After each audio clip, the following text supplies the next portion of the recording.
Vous écoutez Les Chroniques de Chicago, une campagne du jeu de rôle Vampire la Mascarade, 5e édition. Entrez dans le monde des ténèbres, mais soyez avertis. C'est un univers aussi violent qu'impitoyable, et nos joueurs y incarnent des monstres de la nuit qui pourraient être amenés à commettre de sinistres actions. Ce podcast se destine donc à une audience adulte.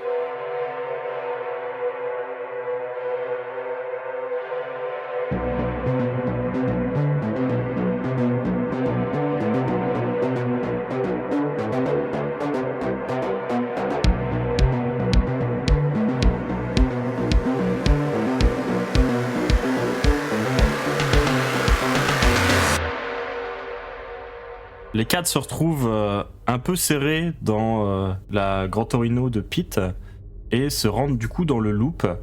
Le bâtiment qu'on vous a indiqué, c'est du coup le Old Republic Building qui se trouve sur North Michigan Avenue. Donc, comme prévu, Pete va se garer, je pense, deux rues plus loin, histoire de faire le reste du chemin à pied. Très bien. Une fois que vous êtes garé, ce qui se fait sans problème, vous vous êtes garé dans le quartier, il n'y a aucun problème à trouver une place dans le loop à cette heure-ci. La ville est encore assez active, donc les véhicules vont et viennent. Vous pouvez vous approcher du Old Republic Building, qui est un immeuble de 23 étages, qui se dresse du coup sur North Michigan Avenue depuis les années 20. Il était alors un des seuls gratte-ciel du quartier. Il fait partie de ces bâtiments construits dans le style néoclassique, alors très populaire, et sa façade est donc couverte de moulures en argile blanc. Officiellement, le bâtiment a d'abord accueilli le siège social d'une entreprise charbonnière avant d'accueillir une compagnie d'assurance dont il porte maintenant le nom.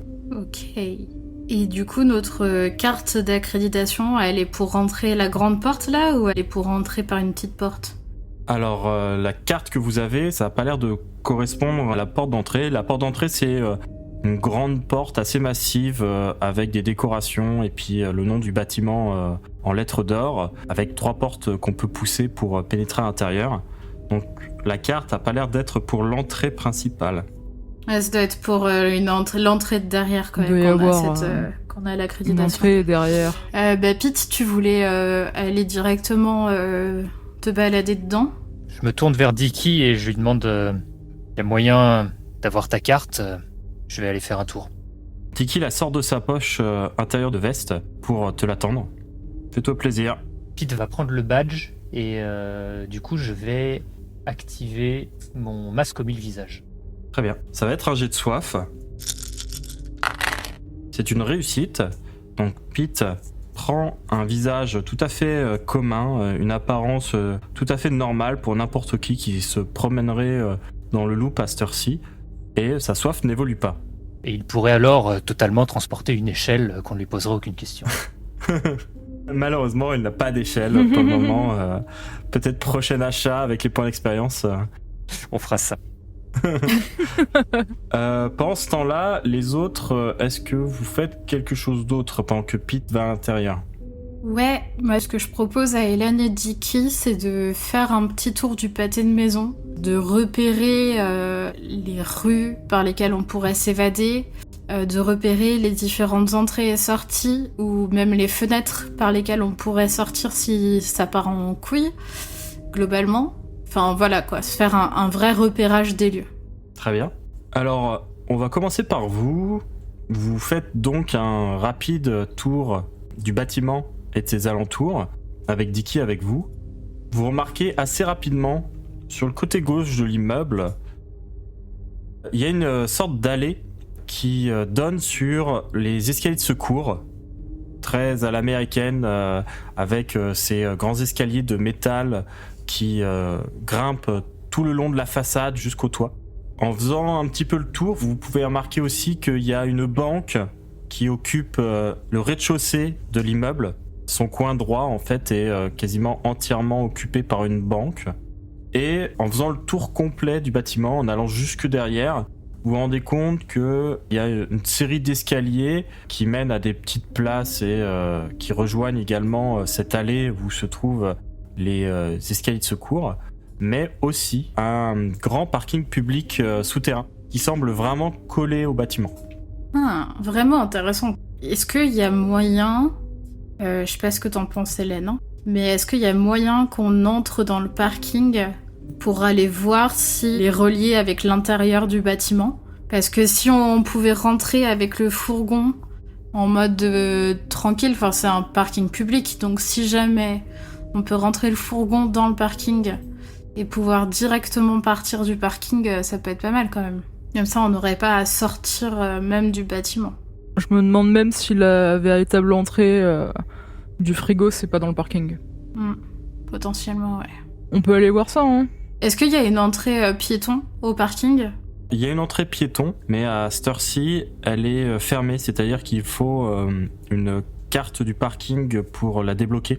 Ah merde. Et est-ce que par hasard, avec un jet d'effraction, il n'y a pas possibilité de d'ouvrir, de traficoter le truc pour que ça s'ouvre, quoi ? Si, tout à fait. Alors, sachant que la spécialité d'effraction de Louisa est sur sa furtivité, je pense que ce serait plutôt une approche de discrétion. C'est-à-dire attendre que quelqu'un entre dans le parking, justement, pour bloquer la porte et, sans se faire repérer, rentrer à l'intérieur à sa suite. Quelque chose dans ce style-là. Ça peut être aussi essayer d'entrer par les portes du parking quand elles s'ouvrent suite à l'arrivée d'un véhicule ou la sortie d'un véhicule. Ouais. Du coup, tu comptes faire quoi ? Je pense qu'on peut attendre tranquillement un peu à l'écart, un peu dans l'ombre, à l'abri des caméras. Et au moment où une voiture passe, bloquer l'ouverture pour qu'on puisse rentrer ou alors même passer nous discrètement à ce moment-là, quoi. Ouais, ça me va. Après, on ira voler la carte de quelqu'un. On pourrait même ouvrir une porte d'une voiture à l'intérieur. Très bien. Comme Louisa a 8 dés pour cette action, 4 en astuce, 3 en furtivité et 1 en effraction, ça me semble tout à fait justifié de pas demander de jet. On va prendre la moitié de ses résultats, ça fait 4 réussites. Et c'est largement suffisant pour ce genre de manœuvre, il n'y a pas besoin de lancer les dés pour ça. Donc vous parvenez sans problème à attendre qu'un véhicule sorte. Comme je l'ai dit, à cette heure-ci, il est encore assez tôt, il y a encore des gens qui vont et viennent. Par du travail. Pas forcément par du travail, mais le centre-ville de Chicago est plutôt animé par les bars, les restaurants, etc. Donc il y a probablement des gens qui quittent le centre-ville après avoir bien mangé ou être allés au cinéma. Et donc vous parvenez sans souci à rentrer à l'intérieur du parking en vous promenant un petit peu à l'intérieur pour essayer de trouver ce que vous m'avez dit, du coup, un lien avec le bâtiment d'à côté. Vous parvenez effectivement à trouver un endroit qui se trouve au premier sous-sol, une sorte d'entrée de service qui semble liée aux entreprises du Old Republic Building, une sorte d'entrée liée au parking pour que les employés aient juste à se garer et à rentrer directement. À cette heure-ci, l'entrée est fermée et nécessite visiblement un pass.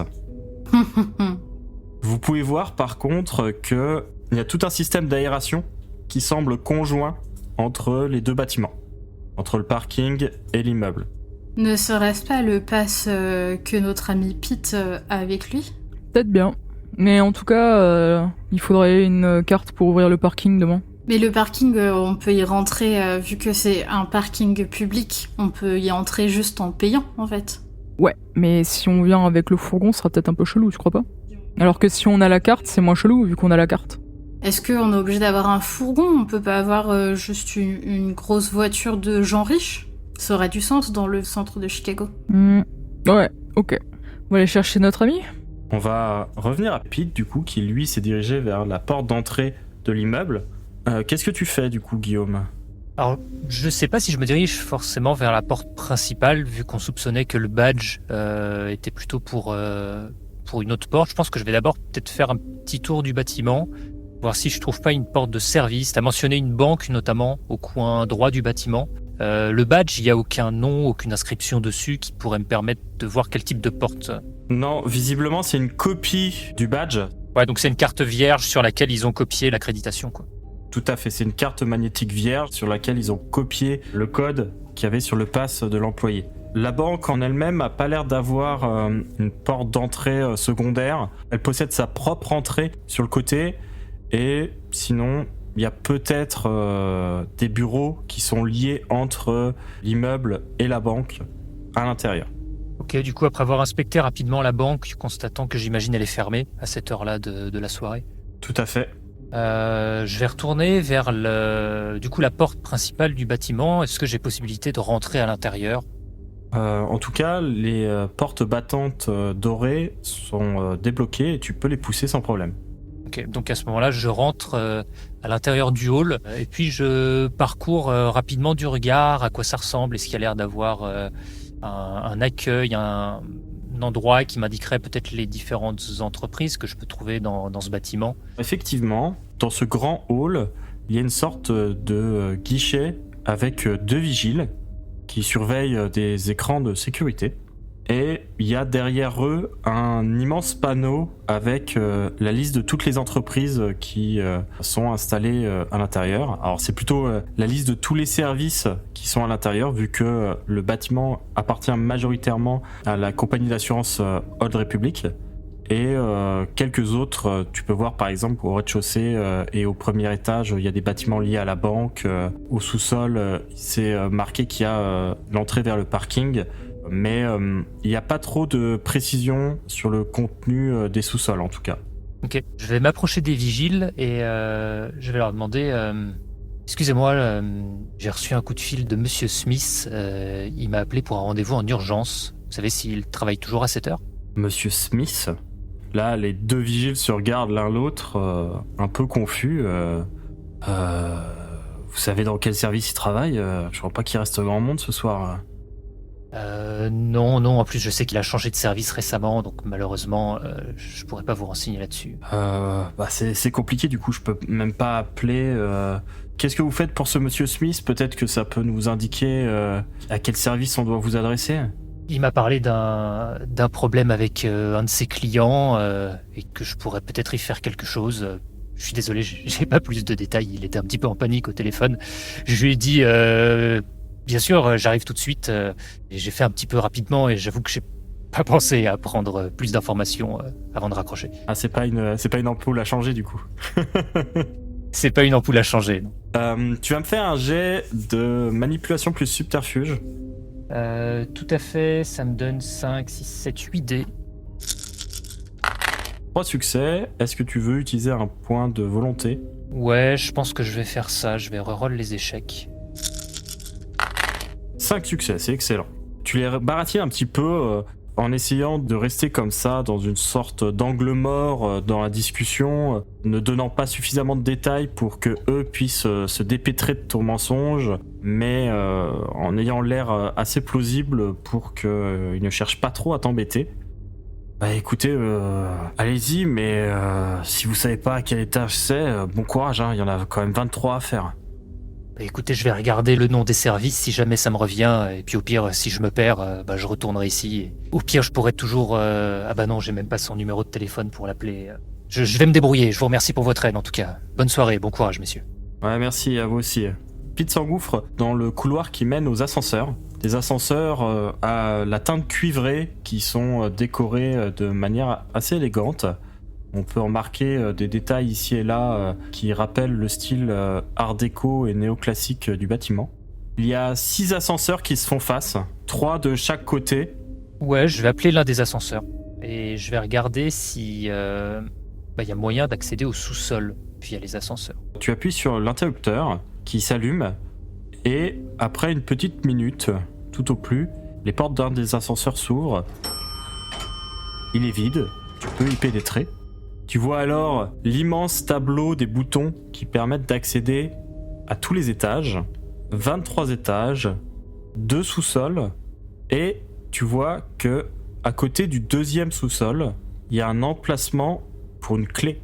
Je regarde mon badge, je regarde la serrure, je jure à voix basse, et je sors de l'ascenseur à la recherche d'une porte qui donnerait sur des escaliers de service.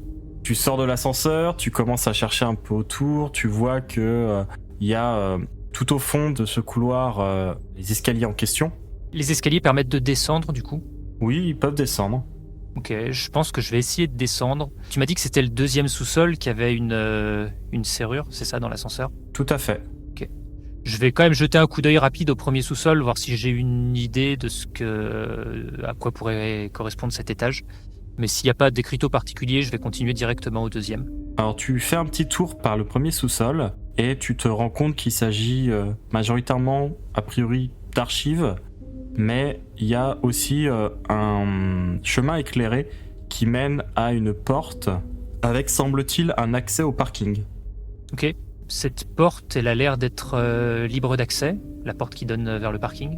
Elle est libre d'accès, mais il y a quand même une caméra qui doit te donner sûrement sur les écrans de sécurité de l'accueil que tu as vu. Ok. Je repère la caméra avant d'être dans son champ. Ça me semble possible, oui.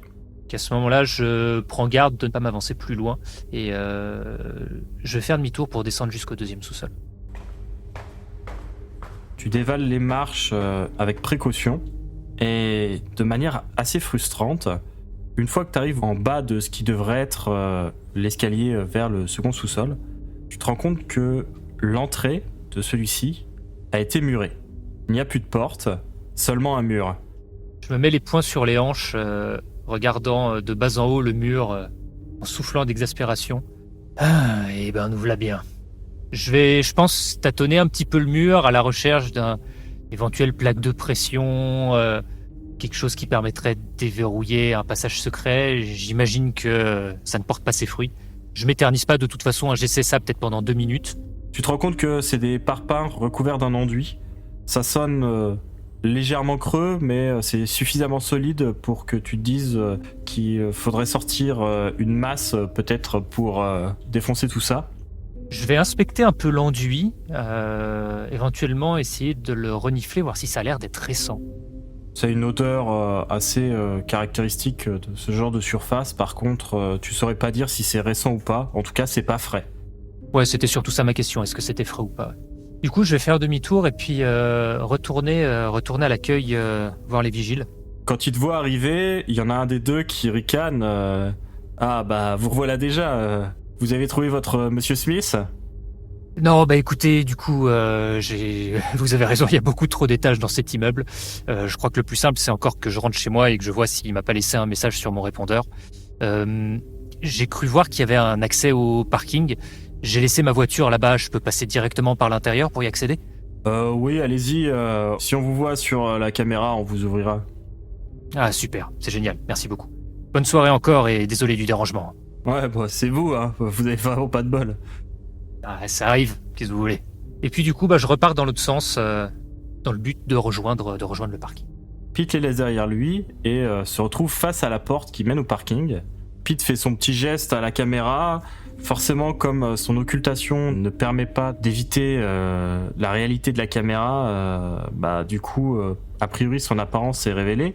Mais les deux mecs étant pas très attentifs à la situation, ils vont juste appuyer sur le bouton, les deux portes vont s'ouvrir, et un homme tout à fait indistinct va sortir du bâtiment sous les yeux de Louisa, Dicky et Hélène, qui eux étaient encore en train d'étudier un peu la configuration du parking. Je vais me rapprocher du coup de Louisa, Hélène et Dicky et désactiver le masque aux 1000 visages pour reprendre mon apparence habituelle. Ah, c'était donc de ça dont tu parlais. Pas mal comme trick. Pete va faire un petit haussement de sourcil et ensuite je vais vous tenir un petit peu informé de ce que j'ai vu à l'intérieur. Je vais vous dire, je fais rapidement le tour. En passant par la grande porte, on arrive sur un hall d'accueil. J'avais 2 vigiles qui surveillaient les écrans de sécurité, donc faut s'attendre à pas mal de caméras de surveillance dans le bâtiment. Il y en a au moins une derrière la porte dont je viens de sortir. C'est eux qui m'ont ouvert, mais il faudra qu'on trouve, je pense, un moyen de rentrer. Et j'ai pas encore vraiment trouvé d'utilité à ce badge. J'ai vu qu'au deuxième sous-sol, il y avait par les escaliers un accès qui a été muré, par l'ascenseur un accès qui nécessite une clé. Du coup ça, malheureusement je sais pas quoi en faire. Une clé, ça peut se manager. Mais ton badge, justement, il ouvrirait pas la porte par laquelle tu viens de passer ? Je vais me retourner en direction de la porte et j'imagine remarquer le lecteur de badge qui a été remarqué par les autres un petit peu plus tôt. Tout à fait. Je vais me retourner vers Louisa et dire je pense qu'il n'y a qu'un seul moyen de le savoir. Du coup, je vais m'approcher du lecteur et puis passer le badge, voir s'il y a une quelconque réaction sur l'électronique. En effet, quand tu passes le badge sur le lecteur, la petite lumière s'allume en vert et les portes se déverrouillent. Je vais lancer un pouce en l'air en direction de Louisa avec un petit clin d'œil. Ok, donc on a notre entrée à l'intérieur du bâtiment, mais on n'a aucune idée d'où est le frigo à l'intérieur. En tout cas, le deuxième sous-sol semble beaucoup plus sécurisé que le premier. Certainement au sous-sol, donc du coup, va falloir trouver une clé. J'aurais tendance à penser que c'est effectivement au deuxième, sachant que le premier sous-sol correspond au niveau de ce parking. Et ça peut pas être dans les 23 étages au-dessus de notre tête, non? Ce serait plus simple, quoi. Enfin, ça aurait été cool. Ouais, non, forcément, c'est le sous-sol. Le reste des étages semble dédié à différents services d'une compagnie d'assurance, à moins que l'un d'eux soit déguisé effectivement en prison du prince. Mais tous étaient accessibles. Vu le niveau de sécurité du sous-sol, moi je commencerai directement par là. Ouais, mais après, Dicky t'avait bien dit que de toute façon, c'était au sous-sol qu'il y avait le frigo. Ah ouais? Ah ouais, tout à fait, hein, je pense que c'est ça. Hein. Pour stocker comme ça des descendants comme nous, faut pas qu'il y ait de rayons de soleil. Ouais. Ça me paraît compliqué de murer totalement un espace dans un bâtiment aussi public. Il y a quand même des gens qui travaillent là, jour et nuit. Concrètement, une serrure, ça peut s'ouvrir. Je l'ai déjà fait, je suis pas sûre d'y arriver, mais je peux potentiellement m'en sortir. De toute façon, je suis certaine que les gens ici, ils auront pas la clé. Hein. En tout cas, pas les mortels. Donc, concrètement, demain, on arrive avec une voiture, une grosse voiture, bien riche, bien richou, dans le parking. On se gare, on rentre avec le badge, on descend au sous-sol en dessous, et après, vous pouvez compter sur mes talents de personne qui a l'habitude d'entrer chez les gens pour dormir chez eux. Ouais, et puis je pense que je pourrais te filer un coup de main là-dessus. C'est vrai que ça me connaît aussi un peu le crochetage. Puis au pire, sinon, Hélène, elle donne un grand coup, quoi. C'est ce que j'allais dire. En alternative, on peut toujours essayer d'envoyer un coup de masse dans le mur de l'escalier. Ça sera moins discret.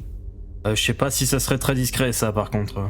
Non, ce sera utilisé en cas de dernier recours et pas besoin d'un coup de masse quand on a les armes nécessaires. Je pense que je vous fais assez confiance pour que vous soyez assez doués pour nous éviter d'aller jusque-là, hein?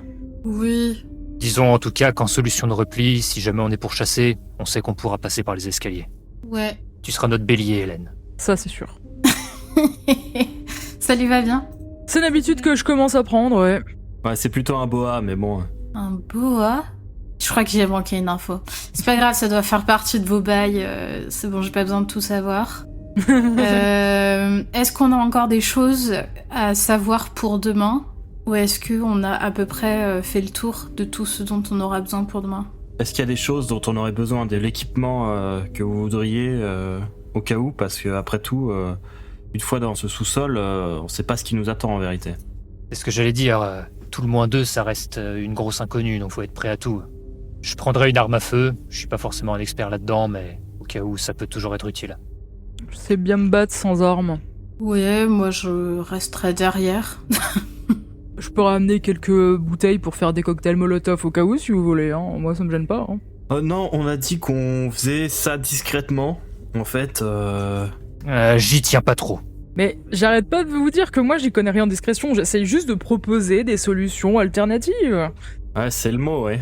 Disons que les solutions alternatives qui impliquent du feu, personnellement, je préfère m'en passer. Non, mais tu peux pas faire un peu le même genre de truc, mais genre pour faire du gaz qui puisse endormir des mortels ou un truc comme ça? Ouais. Ouais, je suis pas sûr qu'Hélène soit allée assez loin au lycée pour ça. Ouais, moi aussi. Bah, je sais pas, tu me dis que tu sais faire des cocktails Molotov, j'essaye. Voilà, tu me prends pour une chimiste ou quoi? Moi, je suis barman. Ok, c'est bon, j'ai compris.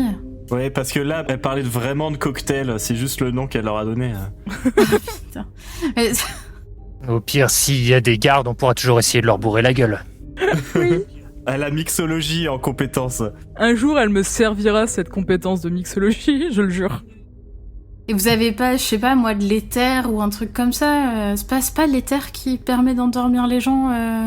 L'éther, ça va shooter un peu, mais endormir, je sais pas. Je suis pas certaine que ça marche sur nous. Ouais. Non mais dans tous les cas, moi je considère qu'on va rentrer, prendre ce qu'il faut et ressortir et se casser. Hein. Enfin moi mes compétences sont de la discrétion, celles de Pete sont de la discrétion, celles de Dicky sont de la discrétion et Hélène elle suit. Je vais vraiment finir par le prendre mal. Hein. Je dis ça gentiment, hein. Et s'il faut baratiner, laissez-moi juste parler, je m'en occuperai.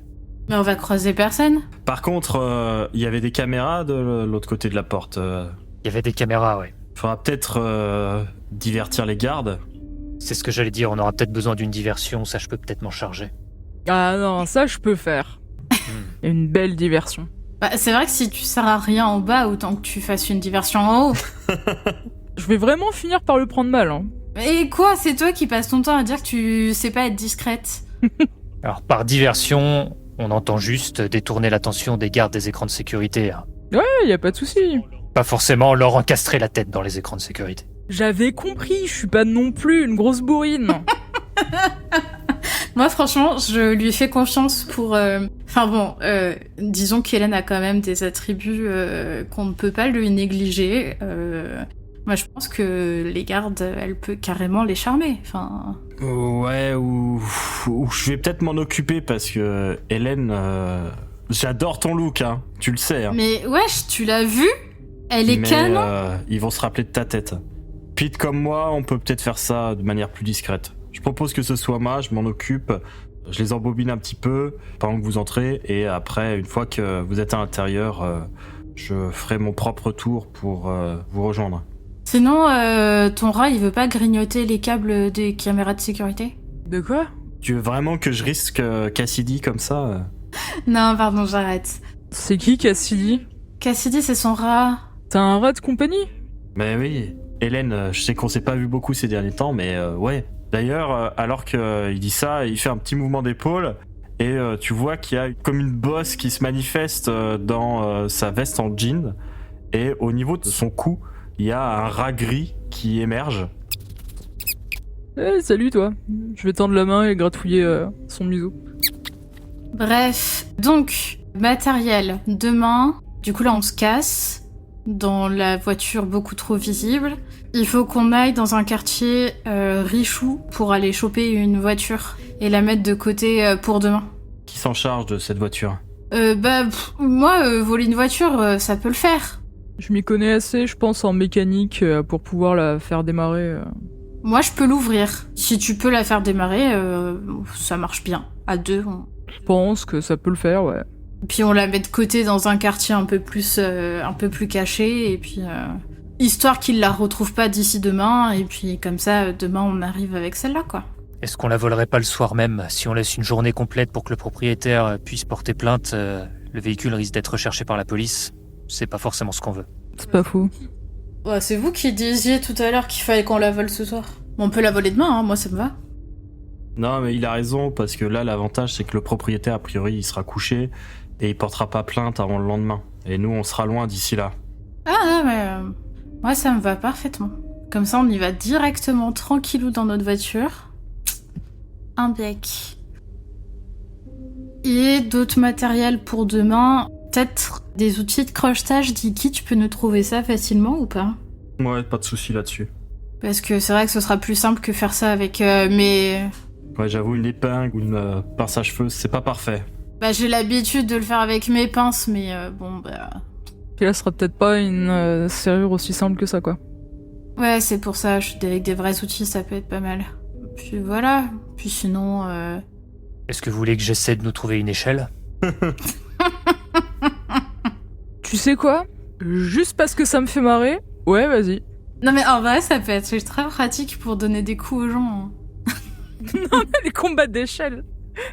Moi je dis, on pose une échelle à côté de l'ascenseur pendant que t'es en train de crocheter la serrure, ça passe pour une maintenance, tout le monde y verra que du feu. Ouais, d'ailleurs, si ça marche pas, le crochetage, y a un autre truc qui marche plutôt bien, j'ai déjà testé. Tu mets un pieu d'escalade et un bon coup de marteau, mais c'est un peu moins discret. J'ai l'équivalent dans mes bras. Ok. Mais je t'avais dit en plus, si jamais... Mais tu devais pas distraire les gens là en haut? Ah non, finalement c'est Dicky. Oh, vous m'avez perdu avec vos trucs là. Bah apparemment les seules solutions qu'on me donne ici, c'est soit de servir de gros compte bélier, soit de servir de tepu de service. Du coup, je me pose ma question, je me pose des questions sur mon efficacité, sur ce que je peux faire. On est d'accord? Mais non, mais moi je pense que tu peux tout faire, c'est juste que je me perds dans votre plan, dans notre plan. C'est tout. C'est à ça qu'on reconnaît les vrais plans. Ok.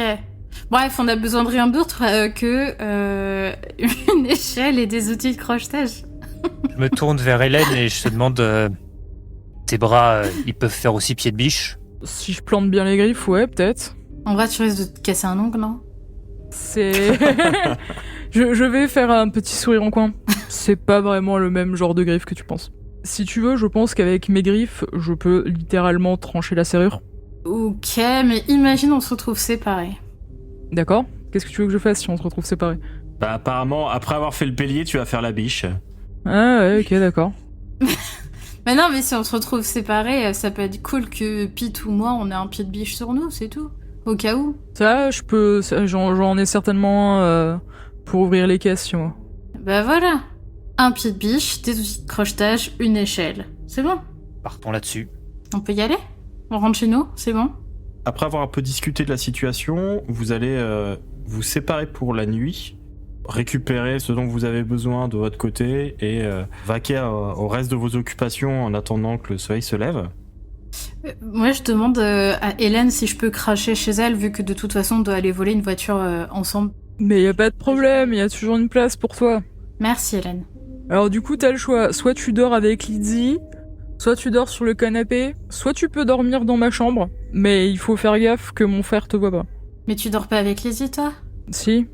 Mais si tu préfères pas risquer le coup avec mon frère, je te laisse lui. De toute façon, même au pire, tu peux dormir dans la cave. Il y en a qui l'ont déjà fait, et je vais faire un petit clin d'œil à Dicky. Non mais ton lit, ça m'ira très bien. Hein. Oui, la cave, ça peut aller. Je vais venir avec vous, ce sera plus simple. Pete va nous déposer. Mais sans problème. Par contre, si ça vous dérange pas, moi je vais dormir chez moi. Comme tu veux.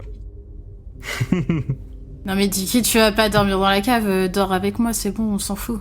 Christopher, quand il va apprendre qu'il y a 3 anarques qui dorment dans les locaux de la coterie. Alors, ça fait partie des choses qu'il n'apprendra pas, ou alors de façon méta. Donc tu as fait dormir 3 anarques, dont un très recherché, d'accord, très bien, oui.